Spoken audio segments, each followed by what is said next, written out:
může. Vidíš, jak to nečistí, vole, čílí, nekrátilo. Ono chce fakt zabít, no. Tak, vyhrál. No, to není rád. Jo, vyhrál. Už to mají plný zuby. Jak je to těžké.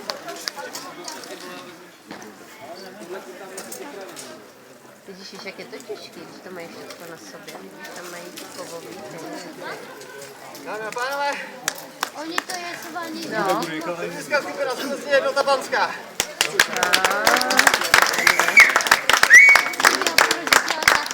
No, se uklání, ne? Jo.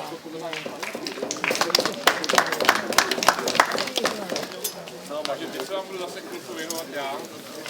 My vám ukážeme pár soubojů různých. Chtěl bych vám pak ukázat nějaký finesy, který moc těch soubojů vidět nejsou. Uděláme pak pomalu, abyste teda věděli, co se těma zbraněma dá dělat. První souboj, co vám ukážeme, tak vám ukážeme na meč a dvouruční sekeru. Znamená to, že když ten člověk má v ruce sekeru, tak by se mohl zdát v nevýhodě. Myslím si, že nevýhodnost až tak úplná není a vidíme, jak nám to vyjde. Takže ty sekery budeme brát. Třeba nám to vyjde.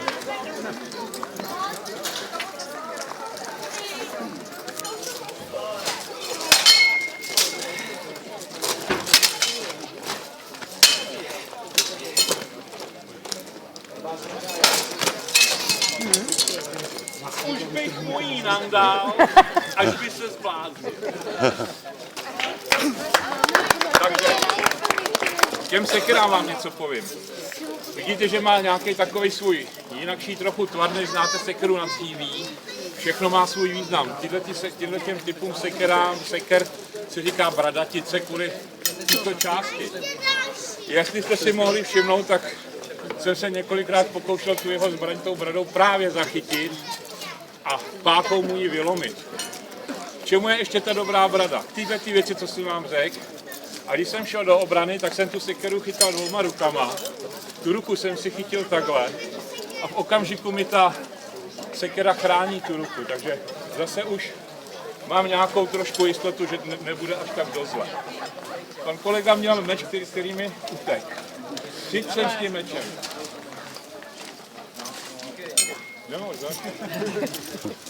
Je to jednoruční meč, meče jsou různý. To potom uvidíte tam na stole. Jsou 1,5 ruční meče, jsou dvouruční. Dvouručníma mečma bohužel jsme dělali dopoledne. Zlomila se tam na něm část, takže nechceme.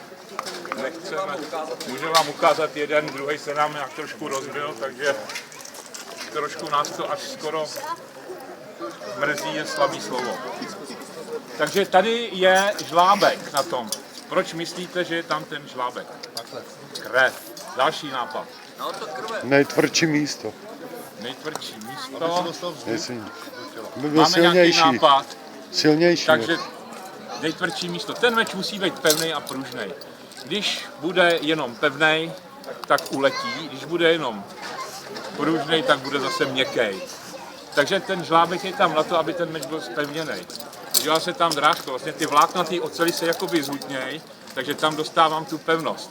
A teď vyvrátím tu krev. Vidíte, že ten žlábek není až do té špičky. Tady je skoro až extrémně dlouhý. Ty žlábky třeba bývají kratší.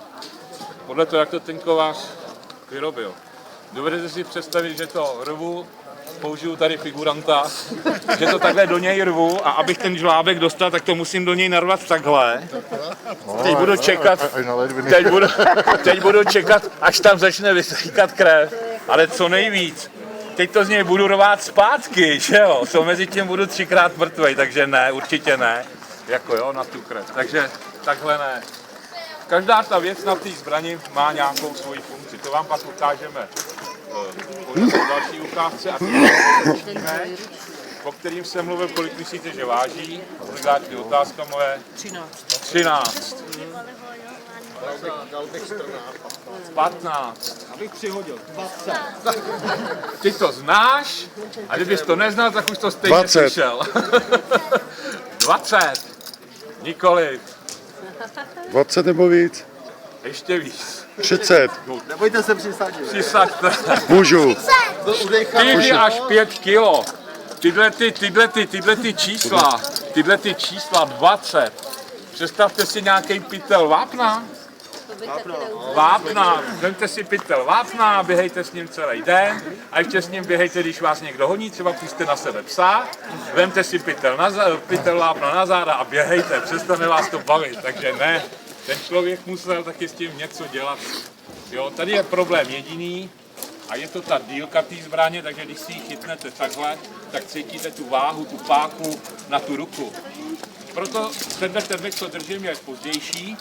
Ti původní neměli tyhle ty rikasa, já tomu říkám uši, ale to je neodborný, to je můj rikasa. Takže ten bojovník nebo ten zápasník si ho takhle přehmát, okamžitě změnil váhový poměry a už se mu ten meč ovládal líp. A ty uši slouží na to, jako tato příčka tady. Ta mě chrání tu ruku, tím pádem, když ji mám tady, tak ty uši mě chrání tu ruku taky. Takže vidíte, že na tom meči není nic navíc, co by bylo jako design.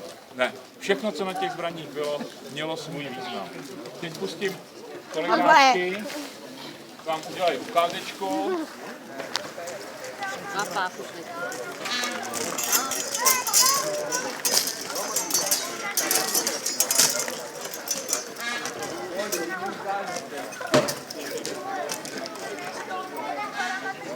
Má strach.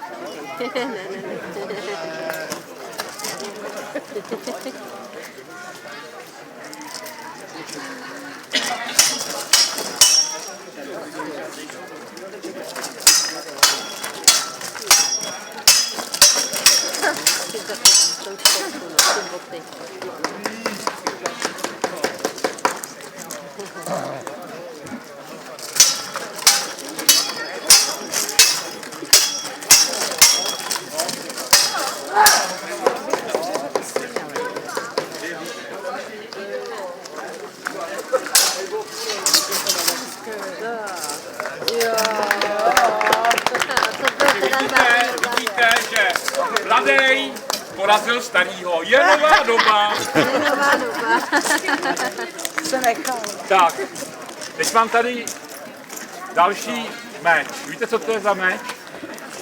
S těma dírkama? Ale vím, že mi už bolí ruka.